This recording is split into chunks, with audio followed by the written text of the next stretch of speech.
Hello, good evening, and welcome to another writing vlog. If we haven't met before, hi, I'm Abby. I am an author and a writer, and currently I'm working on a dark academia rivals to lovers project about defying the laws of physics. And I just got back all of my feedback from beta readers, and I'm making edits, and my goal is to traditionally publish it. And so on the agenda tonight, it's all about beginnings and first chapters. I rewrote the entire first chapter, and then I gave it to my friend on the bus and forced her to read it and got feedback, and now I have some other changes to make. But I'm also enjoying rereading this book, The Writer's Guide to Beginnings. I read it before, but it was a few years ago now. And when I first read it, I dog-eared the pages like a maniac instead of using stickies. And so now as I go back through, I'm bookmarking things. I already read a little bit of this while eating dinner. So the agenda for the evening is to do a writing exercise from here. And if you have a project you're working on, you can pause and follow along with me. And then start rewriting the first chapter and implementing those notes and hopefully some insights that I get from the exercise. And all the while we'll be chatting about all the takeaways and strategies I'm putting into my first chapter to make it so bingeable that no agent or editor or reader is going to want to put it down.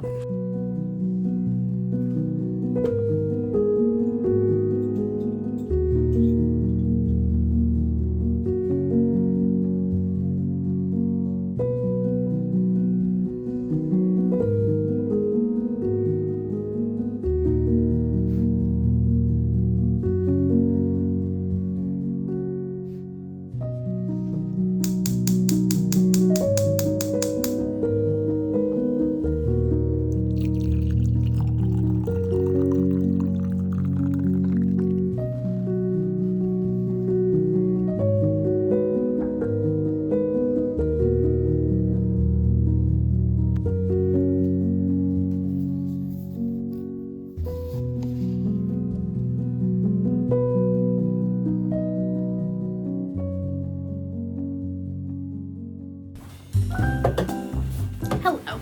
I have been busy at work. So last evening when I left you, I was so tired that I was ready to pass out. But we had just finished writing these answers to the questions in one of the prompts in the Writer's Guide to Beginnings. Now, to be fair, it is one of the exercises in the beginning of the book. And I am usually, I don't know why, but just like horribly against skipping around. I love reading things sequentially, but I got to a chapter that I just don't feel like I need to read. It's about finding the right idea, and that's not quite where I am. So I do need to skip and then continue reading that. But instead of doing that, what I thought would be a good exercise is to read a bunch of first chapters of comparable books or books that I think might have similar themes, whether it be to be set in a magical school or have a similar tone or deal with some of the same things that I want to deal with in mine, and hope that maybe got the juices flowing. And it worked. It was great. I think that was exactly the right move to do next. So I'm going to take you through kind of the books that I read and my thoughts on those. The first one that I read is Blood Over Brighthaven, which is a book that I know I'm going to absolutely adore. This just speaks to almost every part of me. I am a computer scientist in my day job, and this has magical typewriters. I love typewriters, if you didn't know. And so I know that this is going to be hit it out of the park. I haven't read it yet though. So I actually ended up reading the first two chapters, since the first chapter is a little bit more of a prologue, and the second chapter is where we start following the female main character and her as she's about to take this test, which is very, very topical, since in the first act, my characters also end up taking a test to get admitted to the magical school that they're gonna go to. So this was a really good start to kind of get me in the mood and thinking about my own characters. There was a lot of parallels in the main character, kind of the balance between like her having these altruistic ideas that she presents about like wanting to pave the way for all women in school, but really kind of being ambitious and mostly out for herself. So there was a lot of like dynamic conversations in that way, showing two sides of the coin and kind of more of the outer self and the inner self. I thought that was a really interesting conflict that they introduced in her first chapter that made it interesting and making me want to read more. And I was trying to really pay attention to what was making me turn the page and want to continue reading. It was definitely, there were longer chapters, especially the second one. I think having the first chapter kept enough questions in my mind that I would keep reading no matter what. She also had a great way of painting the city and the landscape and really like setting the scene. And it reminded me a lot of the Legend of Korra, the follow-up to Avatar: The Last Airbender. So that kind of like steampunk type scene, and I thought she had really great descriptions of that. And the train setting, there was just a lot of inspiration in here for sure. And then next what I did is I read the first chapter of the Atlas 6. Now this is definitely by far the most similar comp title that I could have. I am a little concerned and I'm not sure whether I want to use it for a number of reasons, many of which is that it was published a little too long ago. It was first published, self-published, before eventually getting picked up by a traditional publisher. It's a copyright of 2021, which is 4 years ago, so it's probably on the brink, and then it was traditionally published in 2022. But I think there are probably a number of reasons why I couldn't use this, so I've been looking to use a different Olivie book for a comp title, but I don't know, rereading this, it's so perfect. Especially the dynamic between Libby and Nico, which is where we start out. Again, discarding the prologue kind of chapter, starting in Libby's first perspective. I was reading it and it's so similar to the dynamic between my characters that it's very, very topical, and I think that this would be a fantastic comp. But I was reading this and I actually have never read the traditionally published version. I read the self-published version in one sitting years ago, and I absolutely adored it, and I haven't read it since. I haven't picked it back up. And so as I was reading this, I was picking out the differences and noticing, oh, they added that or they didn't add that. And so I thought it'd be interesting to go back and reread the first chapter of the self-published one and to see what changes the professional editors at the publishing house encouraged Olivie Blake to do. And so as I was reading them, there were definitely a lot of the dialogue stayed the exact same. A lot of the passages were almost the exact same. There's a few different things I noticed. And in the Atlas 6, again, I didn't reread the full thing, so this is from my memory of the self-published version, but Libby was probably pretty unlikable for a lot of people. I didn't mind her, and her flavor of unlikable, I think, is the same flavor of unlikable for my main character. In the new revised version of this first chapter, they introduced a new character of her sister that had passed away, which I think might have been in the somewhere later in the self-published version, not that I remember, but it definitely wasn't in the first chapter. And here they talk about that and kind of have her imagining that and seeing her family in the crowd, whereas they didn't before. So I think there was a little bit of a softening of that character and just showing a little bit more of her history, which I think is one of the same problems that I'm dealing with my feedback from readers and an issue that I'm identifying in my own manuscript. This was super interesting, just comparing. It was interesting how little changed. It was also interesting to see kind of what did change. There was also a character description of Nico in the first chapter of the traditionally published one, which there wasn't there in the self-published one. So I think they just introduced a little bit more grounding and description of the characters. And then I read the first chapter of Gifted and Talented, which has a lot of personality in the writing. Olivie Blake tends to, I think her writing style is like super, super unique. She has a very strong voice. These all have a prologue type chapter to give you a sense of the greater problems at hand and that there's like something bigger going on. So by the time you go into the minutia of like a school or they're graduating, something like that, you have a sense for something bigger happening. Versus this one, it does have a lot of similarities in the like super rich business world of things and sciencey, and there's a lot that is very comparable in here. I'm not sure that the first chapter is actually comparable, but it is short and it gives you like a really big like, oh my god, what's gonna happen next? In that, again, it's the first chapter, so I'll go ahead and spoil it. But you're following Thayer Wren, and then as she's about to give this speech announcing something, and then her ex is in the crowd and he texts her saying like, I know what you did.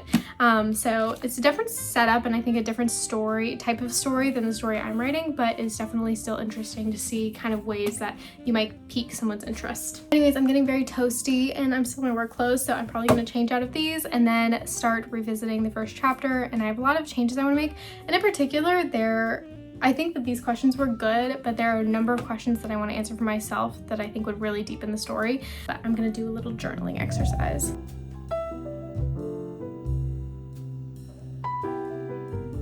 Good morning. So yesterday evening, I ended up going to a coffee shop to get a little bit of work done and start writing the brainstorming that I had been talking about. But in that brainstorming and answering of those questions that I had for pretty much the beginning of the story, I ended up having a breakthrough for something that I think would fix a really big plot point that I've been struggling with. Just overall really amp up the drama, especially in the romance department, which is one of my favorite parts to write.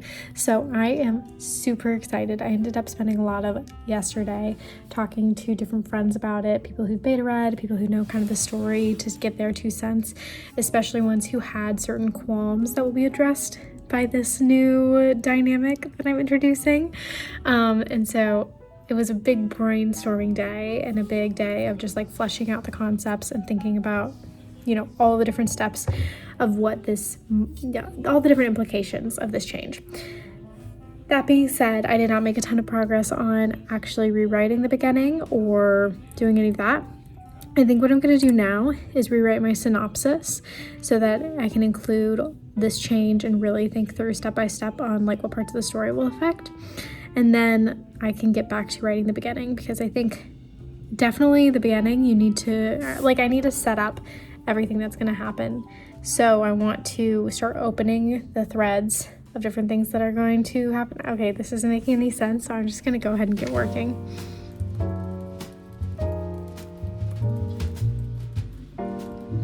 Good morning. It's Saturday, 8:24 a.m., and these are the first words I'm speaking, but today is going to be all about writing. That is my plan, at least. I ended up yesterday, when I said I was going to write the synopsis, I started writing it, and then I ended up with blank page syndrome, just not knowing how to start. And so then I went and started revising an old one and bringing that up with the changes that I'm making. And turns out it was pretty old, so it didn't have the ending in place or one of the really big plot points I have in the second half of the novel. So I ended up revising the first half up to date with what it is, and that was pretty good to figure out what the changes would be for this like new big change that I'm making, that's introducing a kind of like Romeo-Juliet dynamic in one of the romances. Anyways, that's pretty exciting. And then I watched this video from this creator about creating a plot grid, and this reminds me a lot of this journal that I had gotten that I was mapping out all the different chapters with, except for that was a little bit more limiting since the grid was really small and I could only do like check marks. So I started doing the plot grid, and I think I might actually finish this out. I really have never been a big plotter, but this is kind of helpful, and especially now when it's kind of majorly changing the dynamic. So there's 3 main characters. 2, you get POVs. 1 is Margot, and she is not from this like elitist world that the other 2 come from, but then she gets married into it because her mother marries somebody who's within one of the companies. And then the other one, Felix, he's the heir to Kincaid Pharmaceuticals, which is the company that Margot's mother marries into. And so they kind of grow up together from age 10ish. And then Augustus previously had been Felix's older brother, but then change. He is going to be the son of the competing company, the competing pharmaceutical company, which I think does a much better job of illustrating the contrast I'm looking for, because the beginning, it's going to be like capitalism. And then we're going to see how that contrasts with academia of Potentia, which is the magic province, which is kind of like what a lot of this is based around, but people don't know it's magic. Anyways, that's all to say that this plot grid has been actually pretty important, and this change with Augustus's character I think is going to have some more like ramifications in later parts of the book as well, especially because the dynamics just really change. So I think I'm going to finish this plot grid, and it's crazy how many revelations I've had just rewriting the first chapter, just because of how important the first chapter is. There's also been some world building structure that I've thought about that's changed, and I've just been having a lot of conversations with beta readers and friends about these changes and how they think they might help, and they seem super excited. I wish I did more like text conversations so I could have the like what people think, but I'm a yapper in person and on calls, so I'm pretty excited about this. I'm gonna find a cute cafe and then go do some more work and finish out this plot grid, and then start actually doing another version of the first chapter that I can get to you guys.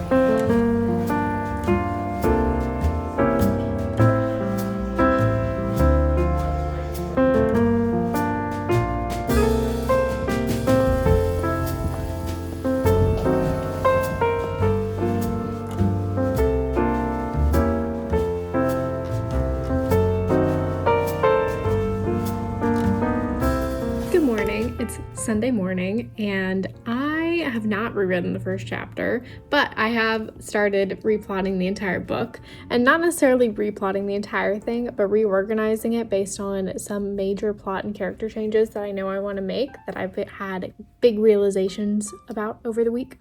And I have this template that I got from this YouTuber's video, which has been fantastic, but I actually imported it to Notion so that it's all in the same place as the author hub that I created in this video, so that I can kind of view everything at a bird's eye view and track everything. And I'm really excited about it. So I may not have gotten the step of rewriting the first chapter, but I think all these changes are going to make it a lot stronger. I still have to kind of finish it, fleshing it out and writing everything, because I think this will really help. Once I actually get to rewriting, I'll know exactly what I want to fit in where. And I definitely haven't done this level plotting before, but I think it's going to be really good. So I think I'm going to end off the vlog here. I'm going to go write at a coffee shop with a friend. And then, yeah, I will talk to you soon. Bye.